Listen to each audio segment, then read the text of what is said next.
Né dans le royaume du Congo dans les années 1630, Zumba était le fils de la princesse Akwaltune, elle-même fille d'un roi Congo. Durant la bataille du Mbuila, il est capturé et réduit à l'esclavage par les Portugais et transporté jusqu'au Brésil où il fut contraint à travailler dans les plantations aux côtés de ses frères et sœurs et de nombreux autres nobles capturés à la suite de la bataille. Mais Ganga, du fait de son ascendance royale, était un homme extrêmement fier et il ne pouvait se satisfaire d'un tel traitement.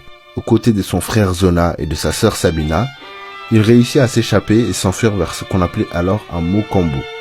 Les Mokambo, c'étaient plusieurs villages fédérés entre eux et rassemblant des milliers de personnes qui, comme Ganga Zumba, avaient réussi à s'enfuir des plantations. Leur nombre ne cessa de croître et dans les années 1670, Zumba émerge comme le leader du Quilombo dos Palmares, l'un des plus grands groupements de Mokambo de la période. C'est à ce moment-là que Zumba devient Ganga Zumba. C'était un véritable pied de nez pour le gouvernement hollandais qui était devenu maître de la région durant cette période. Le Brésil était censé être un territoire complètement conquis et l'existence de ce Quilombo était donc une véritable humiliation pour les armées coloniales. Ganga Zumba, en tant que roi de Quilombo dans les années 1670, a mené d'innombrables attaques contre les esclavagistes et malgré les menaces répétées des autorités coloniales, le Quilombo dos Palmares a prospéré et agrandi ses rangs pendant plus de 15 ans.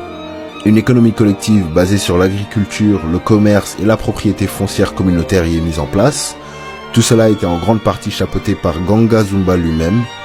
Inquiet de voir prospérer ces bandes de brigands et d'esclaves fugitifs, les Hollandais entrent dans la danse en 1644 et entreprennent des expéditions punitives. Ils échouent à 2 reprises, mais après la restauration de l'autorité portugaise en 1654, d'autres tentatives vont se succéder.